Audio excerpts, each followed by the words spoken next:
Please give an energetic and warm welcome to Swami Mukundananda.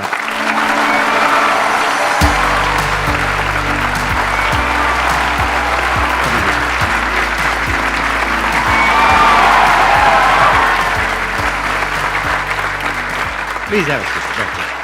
Sandeep ji, आपका दरबार संपूर्ण विश्व में न्यारा है और ये जो युवक लोग यहाँ पधारते हैं इनको मैं नमन करता हूँ, किंतु ये हैं बड़े नटखट। हमारे चैनल में कमेंट छोड़ते चले गए कि आपको पधारना ही होगा, तो हमने सोचा यहाँ भारतवर्ष के युवा वर्ग से मिलना हो जाएगा। क्या बात है।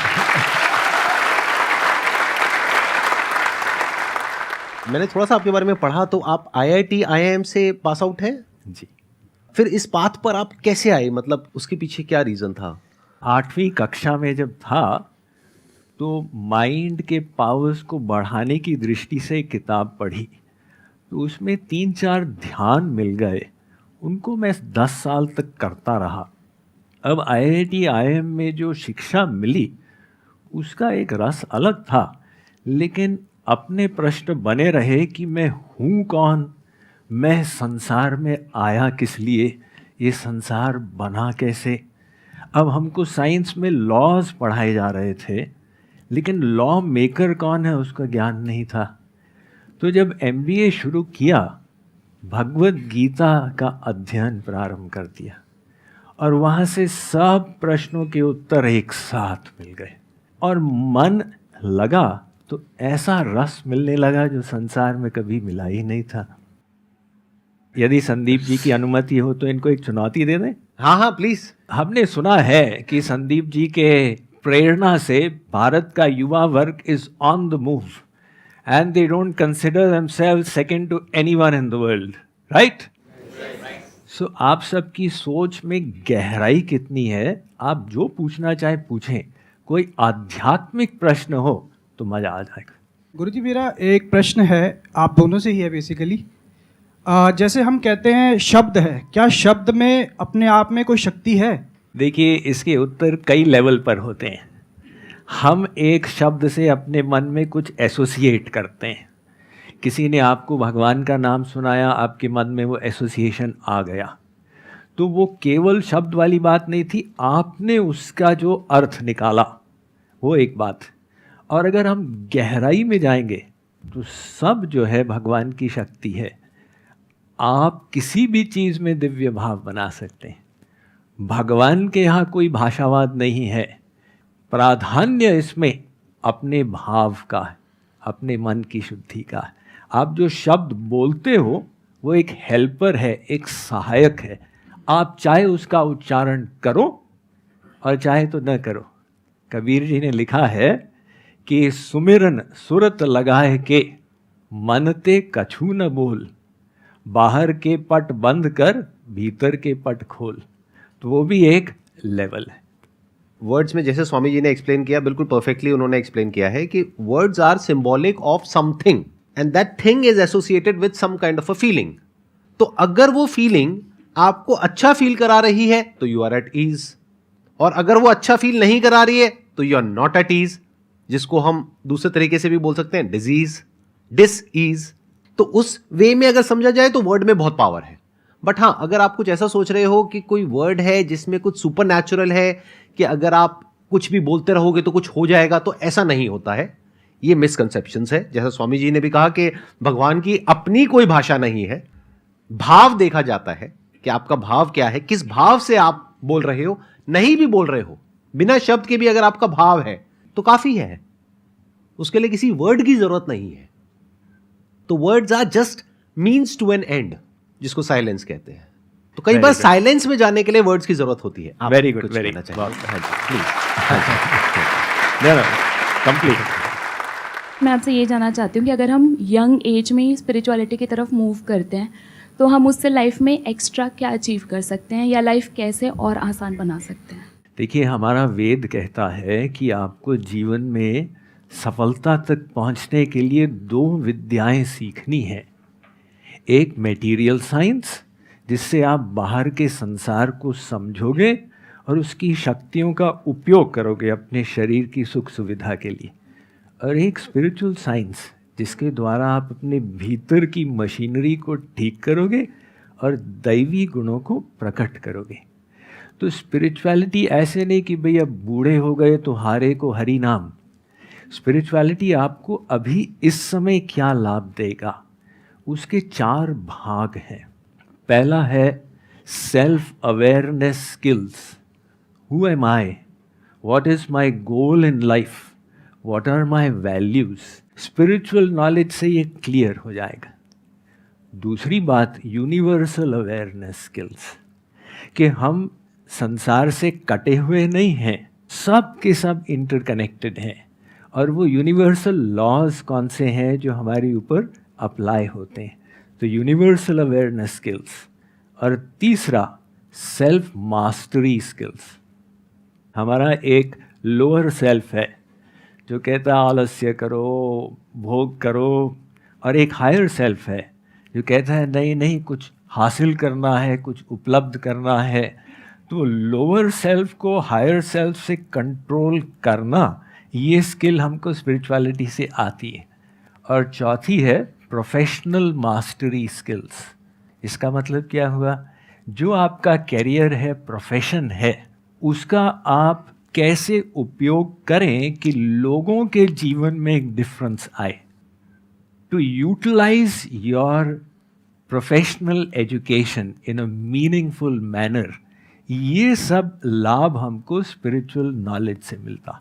जब तक आप खुद को नहीं जान लोगे अच्छे से, तब तक आप इस बात की गहराई को नहीं देख पाओगे जो अभी स्वामी जी ने कहा कि we are all interconnected and interdependent. जैसे ही ये बात हमको समझ आने लग जाती है तो आपके अंदर से एक अलग तरह की एनर्जी फ्लो करने लग जाती है। उसको आप बोल सकते हो इंक्लूसिव ग्रोथ, जिसमें सबको आप साथ लेकर के चलते हो। सिर्फ अपने फायदे के बारे में नहीं सोचते हो, सबके फायदे के बारे में सोचते हो। In other words, growth without spirituality is meaningless. It will lead to destruction of all kind. But अगर उसकी जो फाउंडेशन है वो स्पिरिचुअलिटी है, वो नींव हो गई, अब उसके ऊपर कितनी भी बड़ी बिल्डिंग खड़ी कर लो, कोई दिक्कत नहीं है, क्योंकि फाउंडेशन स्ट्रांग है। और ये जो लोग बोलते हैं कि हम बुढ़ापे में करेंगे, अब मान लो बुढ़ापा नहीं आया, कोई जीवन का तो भरोसा है। तो प्रहलाद ने कहा था, 5 साल का था ना, उसने कहा कौमार आचरेत प्राज्ञो धर्मान भागवतानिह। ये जो आध्यात्मवाद है, इसका अभ्यास बाल्यावस्था से शुरू करो। और आध्यात्मिक दृष्टि से यंग कौन है, आत्मा तो सनातन है, इसलिए हमारी एक्चुअल एज जो है, हम सब के सब सनातन ही हैं। मेरा क्वेश्चन ये है कि जैसे संदीप सर के यहाँ पे आई थी वो सुहानी शाह, उन्होंने उनको आपने वो कर दिया था, ब्लफ कर दिया था एक तरीके से, जो विचार आपने अपना वो कर लिया था, थॉटलेस चले गए थे बिल्कुल। हाँ। तो उसमें थॉटलेस में मतलब विचार सुनने कैसे जाएं? देखिए, आप थॉटलेस के लिए ट्राई करते जाएंगे और कठिन काम है ना। ये मन जो है ये गतिशील है, और उसको थॉटलेस करना वो मन के स्वभाव के विपरीत, इसलिए संघर्ष पड़ेगा। असंभव नहीं है, लेकिन संघर्ष पड़ेगा। आप एक चीज़ ट्राई करें, हम मन को शुद्ध करें, बस इसको लक्ष्य बनाएं। जब शुद्ध हो जाएगा तो खराब विचार बंद हो जाएंगे, आपकी समस्या का तो समाधान हो जाएगा ना। तो वो शुद्ध कैसे किया जाए, आप मन को दिव्य दिशा में घुमा दें। एक साइकिल चला रहे हैं, अब वो साइकिल का आपने हैंडल दबाया तो इधर गिरेगा या इधर गिरेगा। तो ऐसे ही वो थॉटलेस स्टेट लाना एक बहुत ऊंची अवस्था है, और उससे आसान ये है कि आप उसको हैंडल को घुमा दो, तो आप माइंड को डिवाइन डायरेक्शन में घुमा दो, डिवाइन विचार लाओ, तो ऑटोमेटिक वो जो खराब विचार हैं वो समाप्त हो जाएंगे। पहले ये समझ लेते हैं थॉट क्या है। Thought is a word given to a thing. बिना बोले there can't be a thought, but ये काम इतनी जल्दी होता है कि हमें पता ही नहीं लगता है। क्या किसी ऐसी चीज से रिलेटेड आपके मन में थॉट आ सकता है जिससे रिलेटेड कोई वर्ड ना पड़ा हो? तो अगर उस वर्ड को हम देखने लग जाएं तो माइंड थॉटलेस स्टेट में चला जाता है। एक बार मैं प्रैक्टिकली आपको डेमो देता हूं। थॉटलेस स्टेट में जाना है अभी के अभी, करें, कोशिश करें। आपको क्या करना है, अपने मन में जो मैं कहूंगा बोलने के लिए वो बोलना है। आंखें एक बार बंद कर लीजिए आप लोग। अब अपने मन में अपने आप को आप बोलिए, कि देखता हूं मैं अपने मन में अपने आप को क्या बोल रहा हूं या क्या बोल रही हूं, और देखना शुरू कर दो।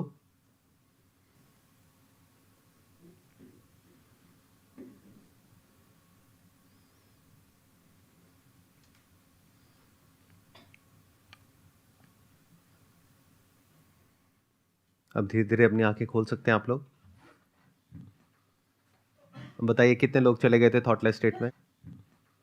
देखो, आप में से बहुत सारे लोग अभी थॉटलेस स्टेट में चले गए थे। यानी क्या हुआ, जैसे ही आपने देखना शुरू किया कि मैं क्या बोल रहा हूं, तो बोलने के लिए कुछ है ही नहीं। अब होगा क्या, मैक्सिमम बता देता हूं। अभी ऊपर से थोड़ी सी आवाज आई थी, तो एकदम से आपने अपने अंदर बोला होगा, ये आवाज कैसी है, कहीं ये छत टूट तो नहीं जाएगी। फिर एकदम से एक थॉट आया होगा, कितनी देर और रह गई है, 1 मिनट हुआ नहीं हुआ, लेकिन वो भी चला गया। मुझे नींद आ रही थी। किनको नींद आ रही थी? मतलब 30 सेकंड में नींद आ गई।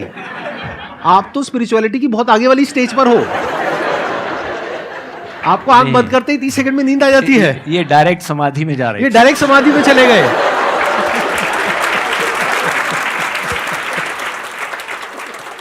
If you talk about controlling your thoughts, controlling your mind, or going in a thoughtless state, so first you need to understand deeply and properly what is mind. मेरा ये क्वेश्चन है कि हम सबको एक ना कभी ऐसा लेवल ऑफ सेटिस्फेक्शन फील होता है कि हाँ हम सेटिस्फाइड हैं अपनी लाइफ से, लेकिन दूसरे ही वक्त हमें लगता है नहीं, हमें कुछ और चाहिए ज़िंदगी से। तो वो जो एक संतुष्टि वाली एक फीलिंग होती है, एक लेवल ऑफ कंटेंटमेंट वाली फीलिंग होती है, वो कैसी लाई जाए? बिकॉज दुनिया में कभी भी कुछ भी सब कुछ तो मिल नहीं सकता, तो वो लेवल ऑफ कंटेंटमेंट कैसे फील की जाए, बस मैं वो चीज़ पूछना चाहती हूँ। सब दुख का कारण असंतोष है। हमारे पास जितना है उसमें हम संतुष्ट नहीं। सतु भवति दरिद्री यस्य तृष्णा विशाला मनसी च परितुष्टे कोर्थवान को दरिद्र। ये भर्तृहरि जी महाराज ने लिखा है कि गरीब कौन है संसार में? कोई अरबपति हो, लेकिन इच्छा है अरे भाई 1 अरब है और वो अडानी जी के पास इतने अरब है, तो मेरे पास कमी है। वो व्यक्ति गरीब है, क्योंकि वो अभाव का अनुभव कर रहा है। तो समस्या यही है, आप लोगों को सफलता मिली, शिक्षा मिली, सब कुछ मिला। हमारे भारतवर्ष में अधिकांश युवा वर्ग आपकी पोजीशन में आने के लिए लालायित रहेगा, लेकिन इतना मिलने के बाद भी मन में ये है अरे भाई मुझसे आगे तो वो है। तो वो ही विचार हमको दुखी करता है। अब इसके विपरीत हम जो ब्लेसिंग्स हैं जीवन में, उनको हम याद करें। भगवान ने 2 आंखें दी, 2 हाथ दिए, 2 पैर दिए, तो अपने हृदय को आभार से, ग्रैटिट्यूड से भर लेंगे। और दूसरी बात इसमें यह है कि एक साइड में असंतुष्ट होना अच्छा है, आध्यात्मिक दिशा में कभी संतोष न करें। अरे आज तक कुछ अध्ययन किया ही नहीं है और बहुत करना है। इसलिए कहा संतोषस्त्रिषु कर्तव्यः स्वदारे भोजने धने। 3 चीज़ों में संतुष्ट हो जाओ। अपने पति पत्नी में अगर जो गोबर गणेश मिला है, अरे ठीक है। अपने भोजन में, अपने धन में सदा मस्त रहो। और त्रिषु नैव च कर्तव्यः स्वाध्याये जप दानयो। अपने स्वाध्याय में, अपने जप में, अपने दान में कभी भी संतुष्टि मत करो, अभी और बहुत करना है। तो जो स्पिरिचुअल पाथ है उसमें साइमल्टेनियसली तृप्ति भी है और पुनः असंतुष्टि, फिर तृप्ति, फिर असंतुष्टि। ये डायनामिक तृप्ति होती है।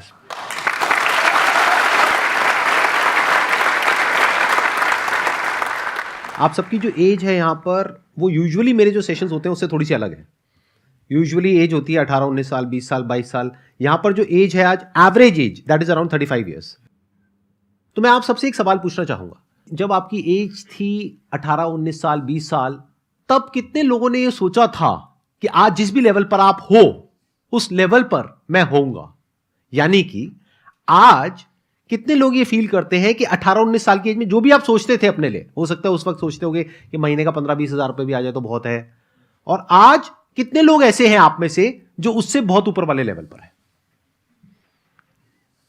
ऑलमोस्ट सब। लेकिन क्या सेटिस्फैक्शन मिल गई है? कंटेनमेंट है? नहीं। क्यों? क्योंकि कुछ ना कुछ बाकी रह जाता है। तो इससे हमको सीख लेना है कि जब आज तक नहीं हुआ तो आगे भी नहीं होगा। क्यों? क्योंकि इस यूनिवर्स का नेचर ही ऐसा है कि यहां पर कभी भी आपको सब कुछ नहीं मिल सकता है।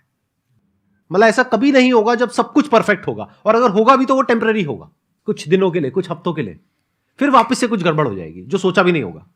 किसी की डेथ हो जाएगी, किसी की तबीयत खराब हो जाएगी, कभी कुछ कुछ ना कुछ चलता ही रहेगा लाइफ में। तो जब ये बात समझ आ रही है तो क्या कभी भी लाइफ में ऐसी कोई स्टेज आएगी जब इस दुनिया में आप पूरी तरह से कंटेंट हो जाओगे, यानी आप कहोगे मेरी लाइफ में सब कुछ परफेक्ट है, और वो भी परमानेंट है। क्योंकि अगर वो परफेक्शन की स्टेज आती भी है तब भी बैक ऑफ द माइंड एक डर बना रहता है कि पता नहीं कुछ गलत ना हो जाए, कहीं कुछ गलत ना हो जाए। तो डर तो बना ही हुआ है ना। तो जहां डर है वहां पे खुशी कहां है, कंटेनमेंट कहां है? तो जब हमें ये बात समझ आ चुकी है बारीकी से इस एज ग्रुप में, तो अब हमें आगे अपना टाइम और खराब नहीं करना चाहिए। जो इस दुनिया में कर रहे हैं वो करते रहना है, साथ साथ में थोड़ा बहुत समझने की कोशिश करते हैं कि भगवत गीता में क्या लिखा हुआ है, वेदों में क्या लिखा हुआ है। इसमें हम थोड़ा सा एडिशन कर हाँ दें? Please please. ये तो आपने बहुत सुंदर बताया है कि भाई उसमें हम समझें यहाँ कोई तृप्ति नहीं है, और साथ ही साथ हम जो कुछ किए केवल आनंद के लिए किए। चाहे करियर था, चाहे विवाह था, चाहे बच्चे थे, अंतिम लक्ष्य यही था कि आनंद मिले। वो आनंद की इच्छा हमारे अंदर क्यों थी? वो आनंद की इच्छा आई कहाँ से? किसी ने तो हमको सिखाया नहीं कि तुम बेटा तुम आनंद चाहना, ऐसा ना हो कि दुख के पीछे भागने लग जाओ। तो आनंद की इच्छा सबके अंदर एक जैसी है। वैसे शक्ल सबकी अलग अलग है, आवाज़ अलग अलग है, लेकिन इस मात्र में हम सब एक हैं। हम सब का एक नारा है, आनंद चाहिए। हमारा वेद कहता है आनंदो ब्रह्मेति व्यजानात्। वो जो ब्रह्म है वो आनंद सिंधु है। उस सिंधु के तुम बिंदु हो।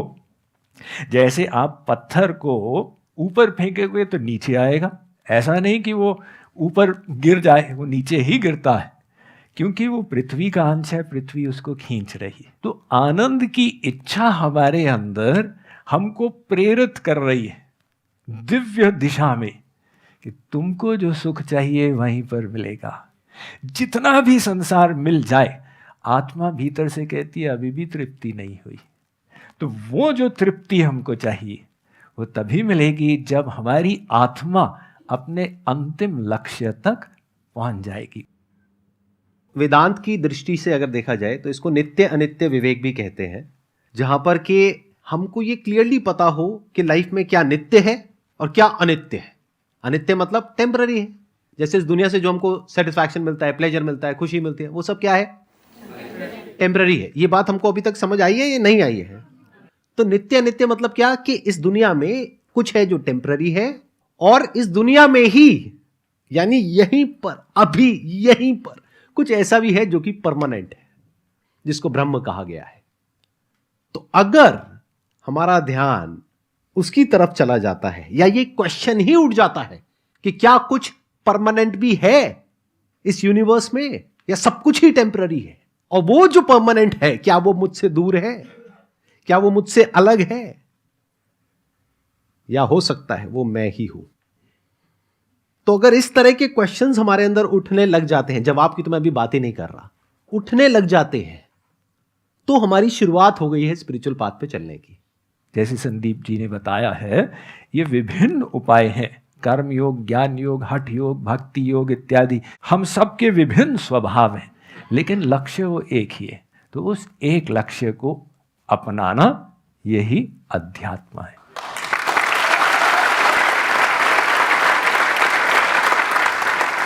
Thank you so much. बहुत बहुत धन्यवाद, मेरा सौभाग्य रहा। निमंत्रण के लिए धन्यवाद। Thank you.